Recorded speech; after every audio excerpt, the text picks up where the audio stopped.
Assalamualaikum warahmatullahi wabarakatuh. Halo insan Pegadaian dimanapun kalian berada, salam sadar risiko. Sebelumnya kami di sini izin untuk tidak menggunakan masker karena seluruh kru yang ada telah mematuhi protokol kesehatan yang ada. Baik, kembali lagi bersama saya Nadia Taufik dalam acara podcast Ganyang Fraud Kantor Wilayah 8 Jakarta 1, di mana kita akan membahas tema-tema menarik dalam rangka meningkatkan awareness patuh SOP serta meminimalisasi terjadinya fraud di unit kerja kita. Dan FY ini rekan-rekan sekalian, bahwa podcast Ganyang Fraud ini merupakan persembahan dari Departemen Manajemen Risiko yang berkolaborasi dengan Departemen SDM Kantor Wilayah 8 Jakarta 1. Dan tentunya dalam setiap episode-episode kita nanti akan kita hadirkan narasumber-narasumber hebat yang akan memberikan insight mereka dalam mengganyang fraud. Kali ini saya tidak sendiri karena telah hadir narasumber hebat kita yang khusus kita datangkan dari Kantor Wilayah 8 Jakarta 1.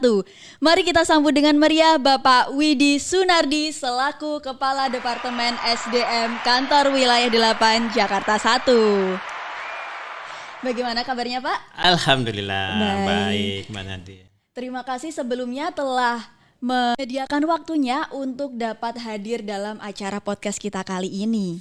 Baik, insan Pegadaian, pada episode 2 kali ini kita akan membawakan tema fresh air. Mungkin rekan-rekan di sini masih bertanya-tanya ya, kira-kira apa sih fresh air itu? Setelah sebelumnya pada episode 1 kemarin kita membahas tema open door bersama Pak Pinwil ya, Bapak Alim Sutiono. Nah, bagi rekan-rekan yang belum menonton video pada episode 1 kemarin, jangan lupa cek di channel YouTube Pegadaian ya.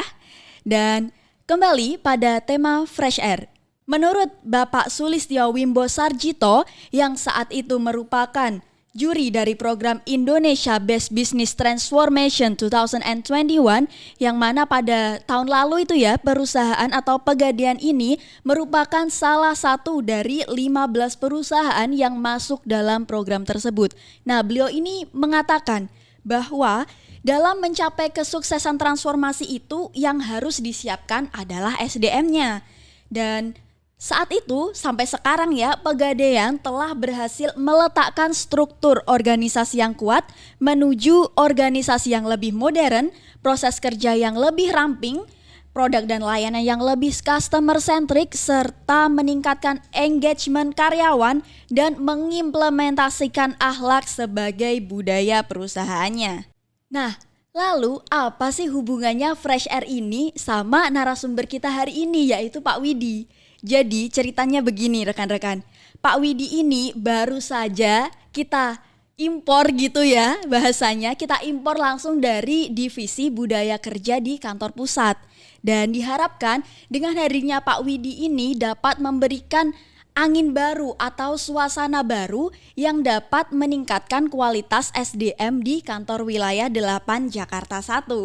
Dan pada pembahasan kita nanti, kita akan membreakdown terkait pengimplementasian akhlak di lingkungan Kantor Wilayah 8 Jakarta 1. Untuk apa? Tentunya untuk menciptakan budaya kerja yang sesuai dengan SOP dan mencegah terjadinya fraud, karena itu merupakan tujuan dari program Ganyang Fraud yang kita laksanakan sekarang. Nah, penasaran kan dengan apa aja yang bakal kita bahas pada episode kita kali ini? So, stay tune terus di podcast Ganyang Fraud Kantor Wilayah 8 Jakarta 1.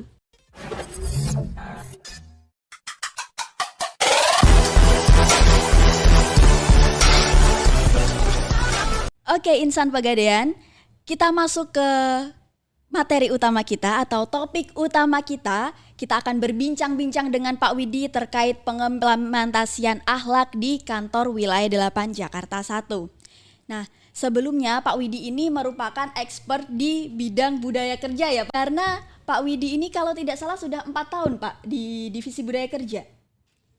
Ya, dari 2017 Ya, 2017 sampai Ya. sekarang, dan sebelumnya Pak Widi ini sekitar 19 tahun berada di operasional ya Pak ya. Wow, sampai Sudah, dihafal gitu iya. ya. Kita sudah kepo-kepo ini tentang Oke, profil Pak siap, Widi. siap. Karena ya kita tahu bahwa Pak Widi sudah sangat berpengalaman gitu ya dalam budaya kerja maupun per SDM-an gitu kan. Jadi topik ini sangat cocok sekali apabila kita tanyakan kepada Pak Widi. Nah, tapi sebelum itu mungkin bisa cerita sedikit dong Pak terkait perjalanan karir Bapak selama di Pegadaian. Baik, makasih. Bismillahirrahmanirrahim. Teman-teman semua, saya bersyukur diundang di kegiatannya ini yang rupanya juga sangat dibutuhkan bagi kita semua sebagai insan Pegadaian dimanapun berada. Perjalanan pertama saya di Pegadaian itu diawali tahun 1991 sebagai alumni dari program perusahaan, yaitu di pendidikan khusus untuk Pegadaian, namanya program diploma keuangan Pegadaian. Saya lulus tahun 90, kemudian penempatan tahun 91 dimulai dari cabang terdekat dari kantor wilayah ini juga, yaitu di cabang Bekasi. Jadi Bapak saya asli juga Jakarta ya berarti? ya, saya sebenarnya pemain lokal di cabang Bekasi. Seiring waktu berjalan, mungkin juga dengan insan Pegadaian lainnya mengalami hal yang sama. Saya berasal dari bagian operasional, dari penaksir, kemudian juga di beberapa kali pindah ke beberapa cabang yang ada di kantor wilayah Jakarta saat itu, dari mulai wilayah di Bekasi, wilayah Kerawang, kemudian wilayah-wilayah di bagian selatan di Tangerang dan sekitarnya, ada Tangerang, ada Ciputat, ada Karangtengah. Lalu kembali menjadi seorang yang diberi kepercayaan untuk menikmati tugas sebagai manajer SDM saat itu di kantor wilayah Manado tahun 2010. Oke, dari 2010 kalau sampai Maaf izin, koreksi di 2012. Oh, 2012. Di tahun 2014 masih menjadi manajer SDM di kantor wilayah 6 Makassar. Setelah itu diberi kesempatan ke kantor pusat menjadi salah satu tim di divisi budaya kerja yang saat itu sedang mempersiapkan transformasi corporate menyangkut tentang corporate culture yang sedang didesain oleh perusahaan pada saat 2017 menjelang 2018. Transformasi dimulai 2018-nya ya Pak ya? Di launching kick off-nya di tahun 2018, tapi persiapannya kita sudah mulai menjelang 2017 berakhir dan saya ada di situ di dalam. Iya, mantap. Jadi Pak Widi ini tahu dong perjalanan dari transformasi kita dari 2018 sampai 2022 ini yang nantinya finalnya goalnya 2023 ya Pak ya? Ya betul, sebagaimana yang ada di visi perusahaan di tahun 2023. Nah kalau berbicara terkait culture gitu ya Pak ya, kan kita sudah mengalami berbagai perubahan core value gitu yang dari dulu mulainya mungkin yang saya tahu Intan, kemudian ketika transformasi kita beralih ke core value sebelum core value akhlak itu ada G values. Nah, iya G value, dan sekarang kita memiliki core value akhlak. Nah, menurut Bapak atau dari pandangan Bapak ada nggak sih perubahan-perubahan yang terutama culture dari karyawan kita selama ada perubahan core value itu tadi? Ya, di transformasi corporate itu ada dua area yang dilakukan transformasi. Yang pertama adalah area bisnis, di mana perubahan-perubahan atau transformasi yang dilakukan saat ini lebih ke digitalisasi, lebih ke modernisasi, agile, segala macam proses bisnis, mempersiapkan tentang perubahan-perubahan lingkungan bisnis yang ada di luar. Kemudian area yang kedua adalah di mindset karyawan Pegadaian harus dilakukan transformasi juga.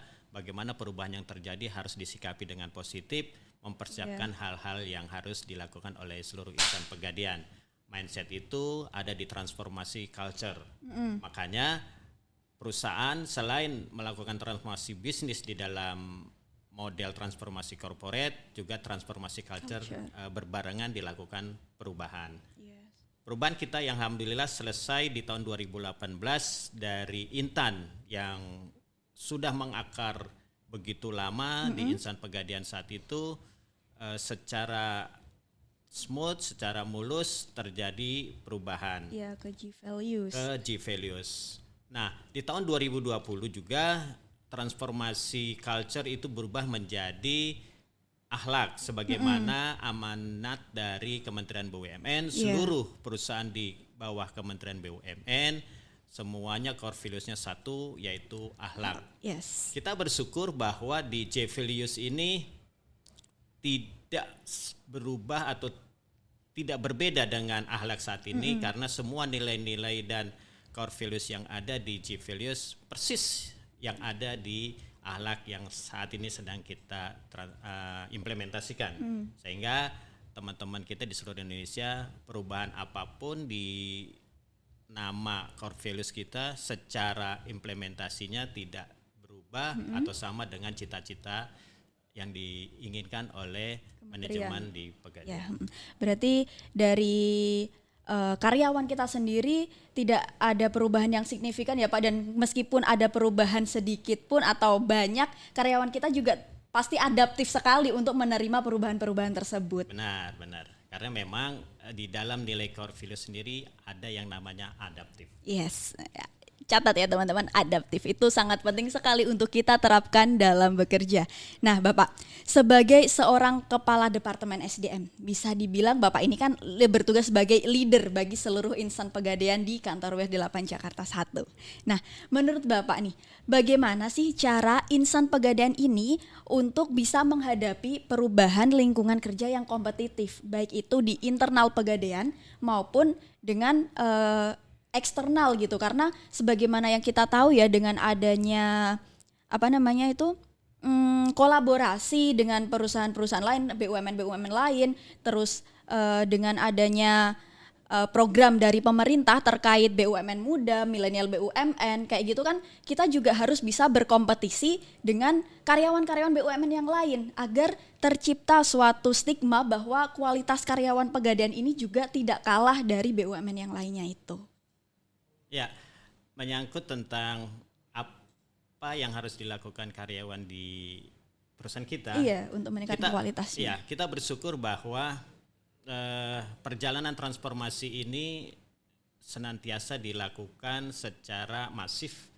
Kemudian bagaimana karyawan yang lama maupun yang baru senantiasa mendapatkan hal-hal pembelajaran tentang apa sih yang harus dilakukan oleh insan Pegadaian, baik itu menyangkut tentang peningkatan kinerja maupun menghadapi kompetisi yang ada di luar.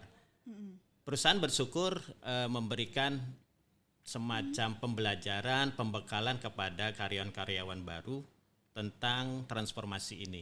Juga untuk karyawan yang lebih dulu sudah bergabung dengan Pegadaian, senantiasa diberikan semacam refreshing, semacam pembekalan kembali hal-hal yang harus dilakukan sehingga apa yang menjadi tujuan perusahaan bisa diterima dan dijalankan bersama dengan seluruh insan Pegadaian.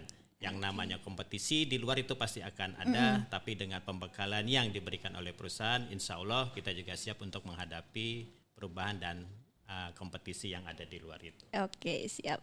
Nah, Bapak, kita berbicara tentang tema fresh air ya.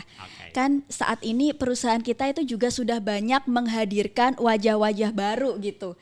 Baik itu dari milenialnya dengan adanya rekrutmen MDP gitu ya Pak ya. Betul. Atau melalui pro hire. Dan yang mana pro hire ini sebenarnya juga hitungannya masih anak-anak muda yang sudah memiliki kualitas atau kemampuan yang di atas rata-rata lah ya, bisa dibilang seperti itu, untuk bisa membawa perubahan yang lebih baik.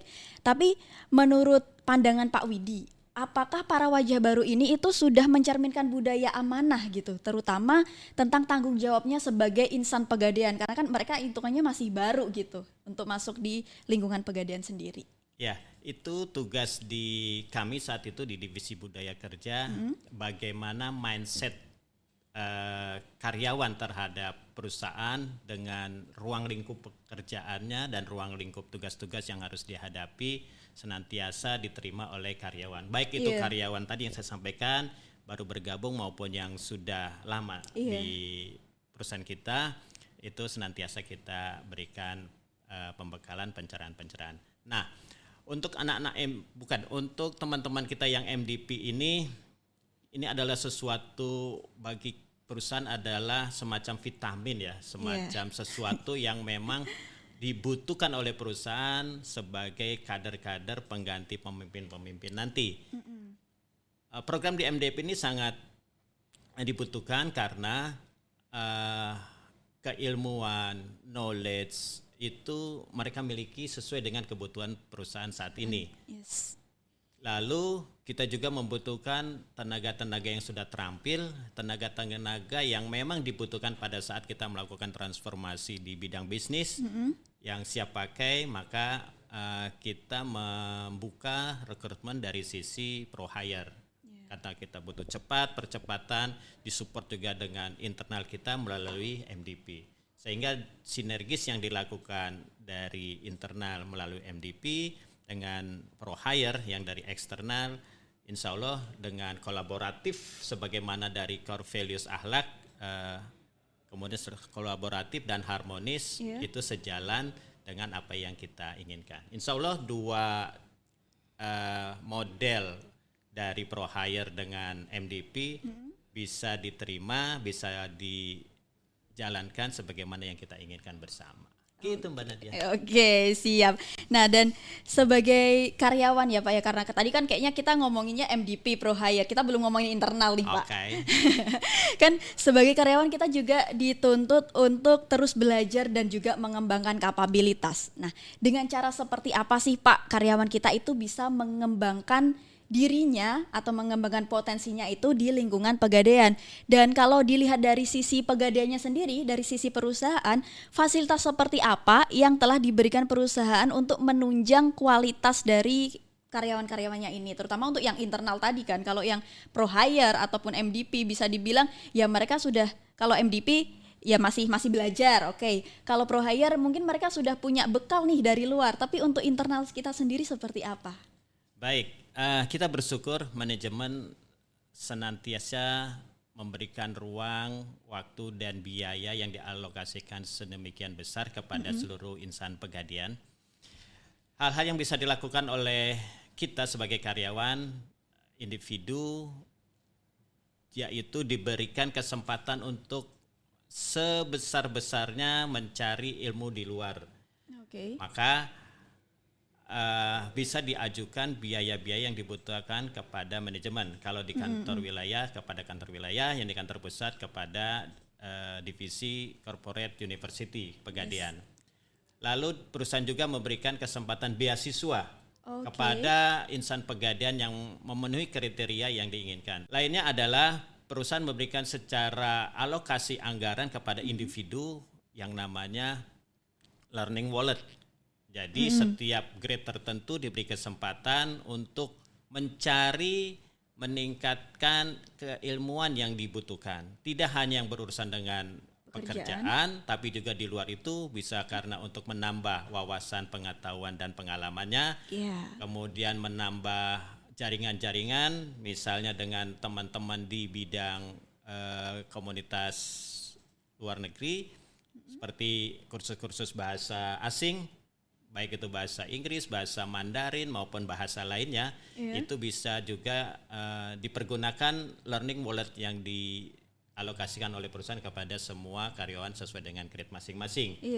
Lalu perusahaan juga memberikan kesempatan pemanggilan training, workshop maupun hal-hal yang menambah capability, menambah kapasitas pengetahuan karyawan secara terus-menerus. Itu untuk di kantor pusat. Di kantor wilayah juga senantiasa dilakukan hal-hal untuk merefresh kembali keilmuan yang sudah ada melalui refreshing keilmuan taksiran, kemudian keilmuan tentang perpajakan, keilmuan tentang akuntansi.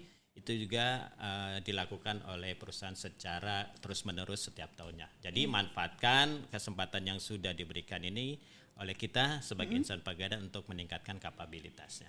Oke, dan kalau mungkin Bapak lihat nih, ini kan hal-hal seperti ini kan juga bisa meningkatkan loyalitas karyawan ya Pak ya. Apakah sudah pernah ada survei gitu Pak tentang loyalitas karyawan dan seperti apa hasilnya? Oke, kita bersyukur di informasi terakhir di hasil survei budaya akhlak, namanya nilai loyal itu juga hasilnya sangat positif dibanding tahun sebelumnya. Ini menunjukkan bahwa karyawan kita insan Pegadaian itu senantiasa tetap loyal kepada perusahaan. Oke, mantap ya. Jadi itu tadi teman-teman bahwa perusahaan kita itu sangat memberikan kenyamanan gitulah kepada karyawan-karyawannya. Karena ya kita bekerja untuk perusahaan dan perusahaan juga memberikan imbalan atau hak-hak yang sesuai dengan apa yang kita berikan. Jadi enak banget kan kerja di Pegadaian ya Pak ya. Betul sekali. Oke Bapak. Nah sebagai insan Pegadaian yang selalu bekerja itu pasti dalam suatu tim gitu ya Pak ya. Kita itu kan kerja meskipun lingkupnya kecil di satu bagian, satu cabang, tapi nggak menutup kemungkinan bahwa kita juga bekerja sama dengan rekan-rekan kita yang di unit kerja lain, atau kalau kita di kantor wilayah kita bekerja dengan rekan-rekan yang ada di cabang, area maupun di pusat. Gimana sih cara untuk menjaga keharmonisan dalam berinteraksi agar tidak muncul suatu kesemburuan antar individu? Karena hal-hal seperti ini crash gitu ya Pak, crash antar karyawan itu kan pasti mungkin saja muncul gitu, dan bisa jadi hal-hal seperti ini tuh bisa menimbulkan perilaku-perilaku negatif yang mungkin malah secara tidak langsung bisa mengarah ke fraud. Oke. Gimana tuh Pak? Di core values akhlak ini kita punya nilai namanya harmonis dan kolaboratif. Yes. Oke. Di harmonis itu salah satu kata kuncinya adalah menghargai perbedaan. Nah, kita memang sebagai manusia akan menemukan hal yang berbeda antara satu dengan yang lainnya. Tinggal bagaimana kita manage sedemikian rupa perbedaan itu menjadi sebuah kekuatan. Nah, peranan leader saat ini itu sangat dibutuhkan, dari keanekaragaman perbedaan tadi menjadi sebuah kekuatan, satu kesatuan yang menghasilkan sebuah nilai positif produktivitas untuk peningkatan kinerja. Banyak hal yang dilakukan yang saat ini kita ketahui, ada hal-hal yang untuk bagaimana mencairkan perbedaan itu menjadi sebuah kekuatan. Dengan cara satu, kita bisa lakukan hal yang namanya olahraga bareng. Itu satu kegiatan yang sangat positif, perbedaan-perbedaan tadi bisa dicairkan di tempat olahraga. Kemudian yang paling disukai anak-anak muda ini, anak-anak milenial, yaitu healing bareng. Healing bareng. Jadi bagaimana seorang leaders bisa mengajak secara fun, secara yang menggembirakan untuk mencairkan suasana perbedaan tadi. Lalu juga kumpul-kumpul bareng, baik itu menyangkut tentang diskusi yang bisa dibahas bersama dalam sebuah forum yang namanya forum peningkatan kinerja, atau juga forum dilakukan teman-teman di unit kerja itu melalui sharing and learning. Jadi itu wadah-wadah untuk mencairkan perbedaan tadi, sehingga gap atau hal-hal yang menjadi hambatan untuk kerjasama, untuk meningkatkan keharmonisan dan kolaborasi di antara teman-teman dalam unit kerja bisa dilakukan di wadah-wadah tersebut. Kita sudah berbicara tentang mungkin internal Pegadaian sendiri dari karyawan-karyawan kita.